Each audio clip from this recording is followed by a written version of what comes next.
ഏതൊരു സ്ഥാപനത്തിന്റെയും back bone എന്ന് പറയുന്നത് അവിടുത്തെ ജീവനക്കാരാണ്. മിക്ക കോർപ്പറേറ്റ് സ്ഥാപനങ്ങളും ജീവനക്കാർക്ക് ഗ്രൂമിംഗ് നൽകുന്നുണ്ട്. ഈ ഗ്രൂമിങ്ങിൽ ഫിസിക്കൽ ഗ്രൂമിങ്ങിലേക്ക് വരുമ്പോൾ 6 പ്രധാനപ്പെട്ട കാര്യങ്ങളാണ് നാം ശ്രദ്ധിക്കാനുള്ളത്. അതിൽ ഏറ്റവും പ്രധാനം ബോഡി ഹൈജീൻ ആണ്, ശരീരശുദ്ധി. ദിവസം 2 നേരം കുളി ശീലമാക്കുന്നത് വഴി നമുക്ക് സ്വായത്തമാക്കാവുന്നതേ ഉള്ളൂ.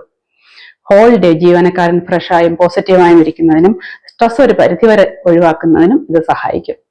കൈകാലുകളിലെ നഖങ്ങൾ വൃത്തിയായി സൂക്ഷിക്കുന്നതും ബോഡി ഹൈജീന്റെ ഭാഗമാണ്.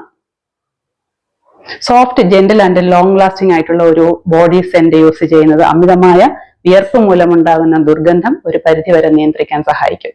അതുപോലെ ജീവനക്കാരന്റെ ഓറയിലേക്ക് കടന്നു വരുന്ന കസ്റ്റമറുടെ ബൈയിങ് ഡിസിഷൻ ഹൃദ്യമായ അന്തരീക്ഷത്തിൽ പോസിറ്റീവാക്കി സെയിൽസ് വർദ്ധിപ്പിക്കുന്നതിനും ഇത് കാരണമാകും. ഇതൊരു ഹിപ്നോട്ടിക് സെല്ലിംഗ് തന്ത്രം കൂടിയാണ്. മറ്റൊരു പ്രധാനപ്പെട്ട കാര്യം ക്ലോത്തിങ് ഹൈജീൻ ആണ്, വസ്ത്രധാരണത്തിലെ ശുചിത്വം. ഡിറ്റർജന്റ് ഉപയോഗിച്ച് വാഷ് ചെയ്യുന്ന ഡ്രസ്സ് അയൺ ചെയ്ത് തന്നെ ധരിക്കുക. അമിതമായി ലൂസായതോ ടൈറ്റ് ആയതോ ആയ വസ്ത്രങ്ങൾ ഒഴിവാക്കി ഓരോ ജീവനക്കാരനും ബോഡി ടൈപ്പിനനുസരിച്ചുള്ള ഔട്ട്ഫിറ്റ് തന്നെ സ്റ്റിച്ച് ചെയ്ത് ധരിക്കാൻ ശ്രമിക്കുക. വാർഡ്രോബിൽ അധിക നാൾ ഉപയോഗിക്കാതെ വെച്ചിട്ടുള്ള ഡ്രസ്സ് ഒന്ന് ധരിക്കാനായി എടുക്കുമ്പോൾ അതിനൊരു ബാഡ് സ്മെല്ല് ഉണ്ടോ എന്നൊന്ന് ചെക്ക് ചെയ്യുന്നത് നന്നായിരിക്കും. ഹെയർ ഹൈജീൻ ആണ് മറ്റൊരു പ്രധാനപ്പെട്ട കാര്യം.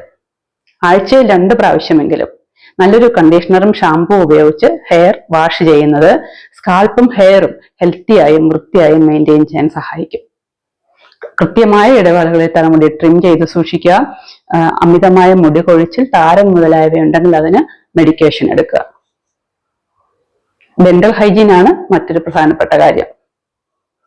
6 മാസം കൂടുമ്പോഴെങ്കിലും ഒരു ഡെന്റിസ്റ്റിനെ കൺസൾട്ട് ചെയ്ത് ഡെന്റൽ ഹൈജീൻ ഉറപ്പുവരുത്തുക. ഗം ഇൻഫെക്ഷൻ പോലെയുള്ള രോഗങ്ങൾ കാരണം ഒരുപക്ഷെ ബാഡ് ബ്രെത്ത് ഉണ്ടാകാം. ഈ ബാഡ് ബ്രെത്ത് ഉണ്ടാകാനുള്ള കാരണം ഡെന്റൽ പ്രോബ്ലം അല്ല എങ്കിൽ ഒരു ENT സ്പെഷ്യലിസ്റ്റിനെ കാണുക. അതുമല്ലെങ്കിൽ ഒരുപക്ഷെ ഗട്ട്സിന്റെ പ്രോബ്ലം ആകാം. നാം കഴിക്കുന്ന ആഹാര സാധനങ്ങൾ കൃത്യമായി ദഹിക്കാൻ പാകത്തിനുള്ള നല്ല ബാക്ടീരിയയുടെ അഭാവം മൂലവും ബാഡ് ബ്രെത്ത് ഉണ്ടാകാമെന്ന് പറയപ്പെടുന്നുണ്ട്. സോ റൂട്ട് കോസ് എന്താണെന്ന് മനസ്സിലാക്കി അതിനാവശ്യമായ മെഡിക്കേഷൻ എടുത്തില്ല എങ്കിൽ കൊളീഗ്സ് പോലും നമ്മളിൽ നിന്ന് അകലം പാലിക്കും. ലാസ്റ്റ് സ്കിൻ കെയർ ആണ്.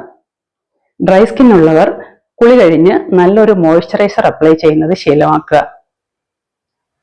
ഇച്ചിങ് പോലെയുള്ള സ്കിൻ ഡിസീസസിന് ആവശ്യമായ മെഡിക്കേഷൻ എടുക്കുകയും ധാരാളം വെള്ളം കുടിക്കുകയും ഫ്രൂട്ട്സും വെജിറ്റബിൾസും ആഹാരത്തിൽ ഉൾപ്പെടുത്തുകയും ഡെയിലി 45 മിനിറ്റ്സ് എങ്കിലും നന്നായി വർക്ക്ഔട്ട് ചെയ്യുകയും ചെയ്യുക. നല്ല ഗ്ലോയിങ് ആൻഡ് റേഡിയന്റ് സ്കിന്നിന് ഉടമയായിരിക്കും നിങ്ങൾ.